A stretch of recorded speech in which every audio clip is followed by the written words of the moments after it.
Update. Am I the a-hole for not combining income and or sharing my savings with my girlfriend so we both have spending money?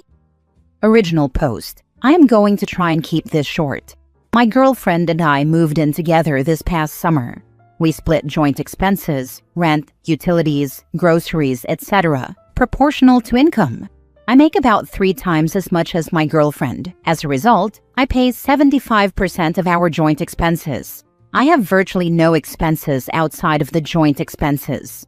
My girlfriend, however, has a lot. She has a car payment, student loan payments, health insurance premiums, medical debt, personal credit card debt, etc.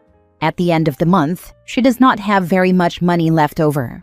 I have a fair bit left over at the end of the month, but most of it I save. I do have a fun money account to treat myself to nice things every once in a while. About a month ago, my girlfriend approached me about the idea of combining income so we each have money at the end of the month to save and or do fun things. I flatly refused this request. I think splitting joint expenses proportional to income is the fair model for an unmarried couple like us living together, and that is what we do. Over Halloween weekend, my girlfriend's sister and her fiancé are having their bachelorette and bachelor parties, respectively. My girlfriend is going to the bachelorette party, and I am going to the bachelor party. The bachelor party will be a weekend boys' trip to Florida.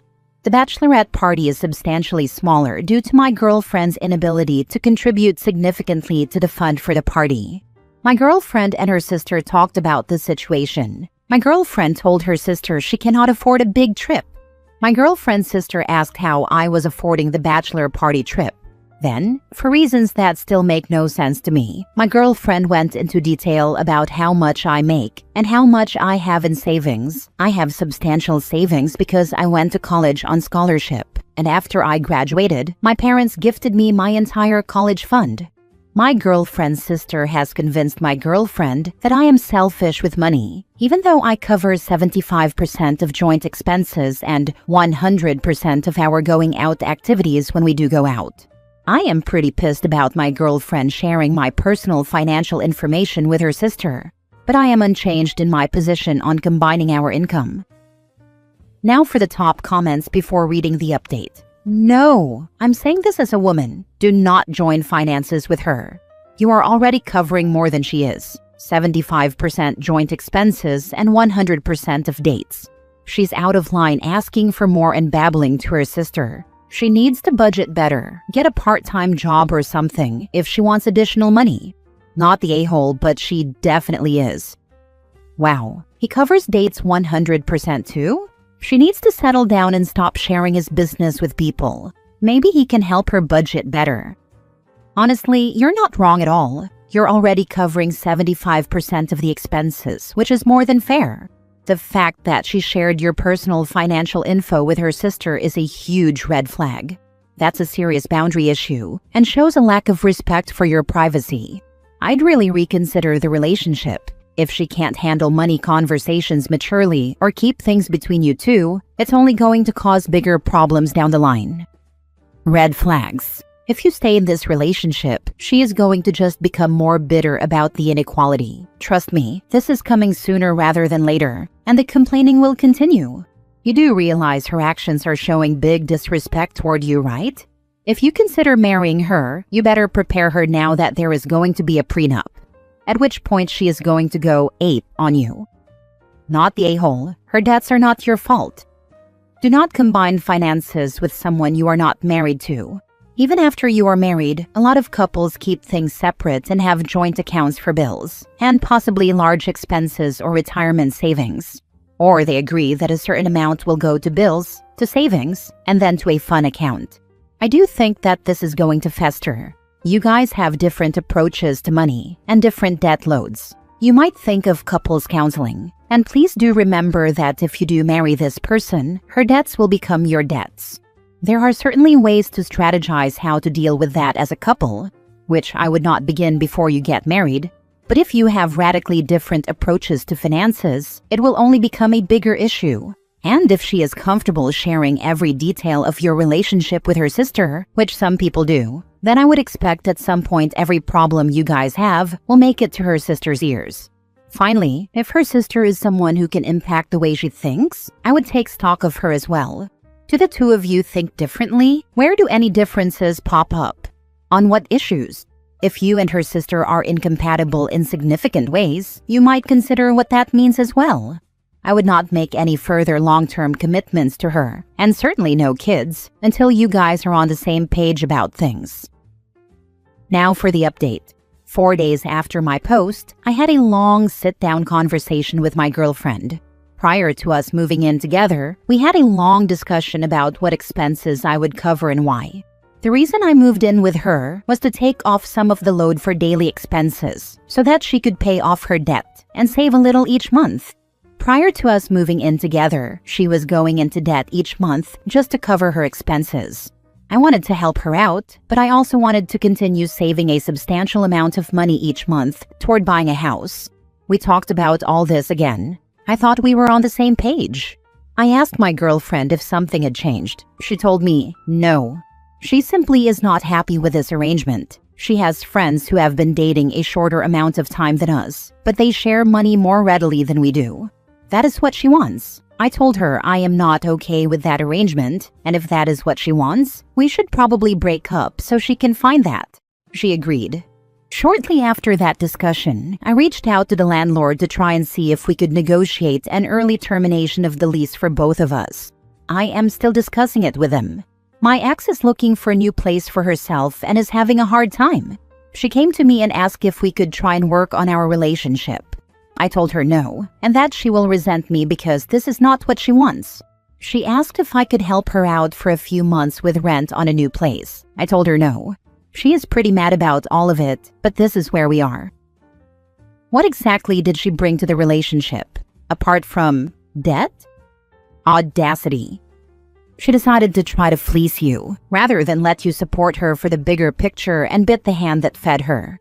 My guess is that, if she asked for a little bit monthly for debt reduction, you might have agreed. In the meantime, know that landlords cannot just pile on damages and have to mitigate losses by making a good faith effort to get a replacement tenant. Try to find qualified takers yourself who are interested in your unit only and connect them with the landlord. Offer them some cash to help offset the initial month's rent as an incentive. I'm glad that you brought up the big picture. That's the thing about budgeting. You do with less now in order to set yourself up for more in the future. And this woman's ability to budget has run up there with her ability to plan for the future with a spouse who could make their life easier if they worked it out. So she threw away a relationship and somebody willing to cover 75% of her expenses because she couldn't go all out on a bachelorette party? Ugh, wedding culture is crazy. And 100% of dates. That is the bit that gets me.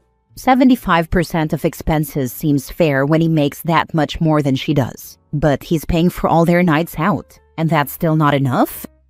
If I was in a similar situation, I think I even would have been okay if she came to me and was like, "Can I borrow X amount so my sister can have a once-in-a-lifetime bachelorette party?"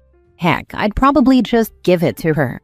But asking about fully combining income so she can have more fun and getting pissy about it? No freaking thank you.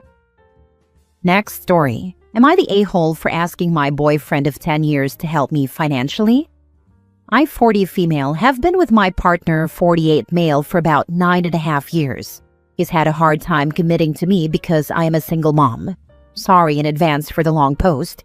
Brief history. I had my kids really young and struggled for a long time, in and out of homeless shelters and government assistance. Over the years, I worked really hard and pulled us out of poverty, and started to make real money in my early 30s. I put 2 of my kids through college, and they are now in their 20s, thriving with great careers of their own. The youngest is still in school, living on campus at his college dorm. I never received child support. Their father was extremely physically abusive, and I'm lucky to have gotten out of that relationship with our lives. During my 30s is when I met my boyfriend Scott, fake name. We went through a lot of downs because he struggled so much with my being a mother. But eventually he asked me to marry him, and we moved in together. We split everything 50-50, even though he made 3 times my salary.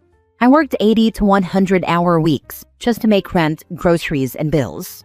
He never once offered to help or make the split more reflective of how much we each made.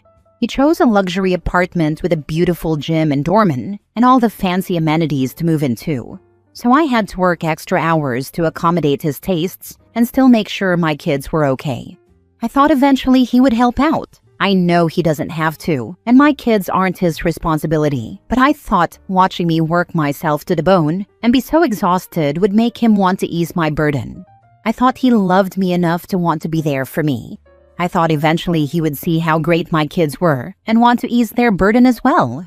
He has multiple millions saved up. He talks about it all the time and tells anyone who will listen how much money he makes and about all his investments and how great his investments are doing. He owns a luxury car that I'm not allowed to drive. He always shows me his bank balance and talks about expensive vacations and condos he wants to buy. When we go on vacation, I always paid for my half and have gone into debt trying to keep up. The kids are never invited to our vacations. I have to take them on vacation on my own. He's never once offered to help. Maybe I'm jaded because my last partner was my kid's dad and he used to punch my face and break my bones. So in comparison, this guy was gold. This year, my son needed help with his tuition. He was turned down for a student loan and I was short by a lot. I had to ask my boyfriend for help and he paid for the tuition deposit. But he made sure I knew this would be a loan and I was expected to pay him back. He even gave me a timeline of when I should pay him back. And when I couldn't, he made me take a loan out to pay him back. So Reddit, am I wrong for expecting more? Is it normal for a man with this level of wealth to treat his partner of 10 years this way? I feel like I'm with a millionaire, but I am still living in poverty. I want to break up with him. At this point, I feel like I'm doing it all on my own, and he has actually become more of a burden with his demands and his needs.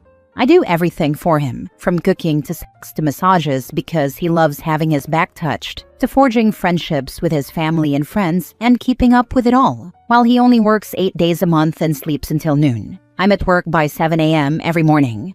Am I wrong to expect more? Sorry if this post is all over the place. Edit. I forgot to add, he told me I'm an a-hole for expecting any man to ever want to take responsibility for my adult children. He told me I'm the a-hole for even wanting to help them when they're in their 20s. But I think they are still so young and fresh in their careers, and my wanting to help them out isn't bad. It feels natural to me, but he says it's taking away from what I should be building with him. He wants me to use my money to buy a luxury house with him. When I mentioned that I don't want to buy a house and that I want to spend my money helping the kids until they're ready to be completely on their own, he called me an idiot. Just because he isn't punching you in the face doesn't mean he's a good partner. Demand better for yourself. Absolutely. He is content to let OP live in poverty to keep up with his demands. He purposely chose an expensive apartment and luxury vacations. In fact, I might even suggest he is financially abusing you by keeping you in poverty and showing you how well off he is to keep you down. If you're too broke to leave him, then he can treat you like a bang-maid to his heart's desire. You would be financially and mentally better off living by yourself than with this selfish man. Also, for any future relationship, don't waste time on a man who dismisses your kids. He may not want to help support them as adults, but a good man will support you in being the best mother you can be. The red flags are warnings, not a parade in your honor. Yeet this man yesterday. Red flag was the first sentence. 10 years and he won't commit? That's a commitment right there. He's a tool. You never should have agreed to move into an apartment that was beyond your means. A 50-50 split of expenses is only acceptable when the expenses entered into are based on the budget of the lower earning partner. Otherwise, the expenses should be split based on income. Your partner is extremely selfish, not completely with the money side of things, but that combined with everything else makes him not a catch at all. If you want to break up and get your own place based on a more realistic budget, then by all means do so. In the end, you will be much happier. This right here, agreeing to move in somewhere she couldn't afford was a huge mistake. She'd be better off struggling alone than continuing to be a bang-maid for a tight-fisted millionaire who has no problem watching her work and spend herself into the ground like this. He chose the luxury unit. He should be covering a majority of that expense. Edit/update. I always see people write this, and I never thought I would be saying it myself. But I'm so surprised at how many responses my post received. Thank you all so much for your thoughts and for sharing advice, articles, and comments. I really appreciate it. It makes me feel like I'm not crazy, and I definitely feel much less alone. I never knew what financial abuse was. I actually thought it was describing actual gold diggers like Anna Nicole Smith. I wanted to take the time to expand on some things I think I may have written in a confusing way. 1. I work 80 to 100-hour weeks often, but not always. This includes all 7 days of the week. I am in a very demanding and constantly changing industry, so that number of hours is quite common among my peers. 2. We are not married. He gave me a ring a few years ago, but he was never really crazy about the idea of marrying me. So I call him my boyfriend since there are no wedding plans, and I've had the ring for over 3 years now. 3. I have 3 children. 2 have graduated college and have found great jobs in the careers they studied for. The oldest lives on his own, and the middle one is still living at home because he joined a startup and is still saving to be able to afford to move out. We live in the most expensive city in the country, possibly the world, and living expenses can take a severe toll on young fledglings in his industry. So yes, I help him. It's the best place for him to live to have opportunities in the career he is striving for. He wouldn't be able to work or find jobs in a smaller or more remote place. 4. Scott goes on vacation without me if I can't afford it. Just a few years ago, he went to the Maldives with friends and left me sitting in a hospital bed with COVID because he already booked it and it's too late now to cancel, and he would have lost all his deposits. 5. I'm not sure why I stayed. I was deeply in love with him, and with everything going on with work and kids, I have had a very limited amount of time to be alone, without him, to reflect on what my needs are in the relationship. I also wanted my kids to know what it felt like to live in a really nice place. I just wanted them to taste a little bit of the good life because I was never able to give it to them growing up. It was short-sighted and came at a huge cost to me, both emotionally and physically. Now I see that. I really believed he would be better, less selfish. He always promised he would be when I pushed back. Thank you all again for all your comments and advice. It has been eye-opening, and I will carry your thoughts with me during this next chapter of my life, which is leaving him and finding happiness on my own.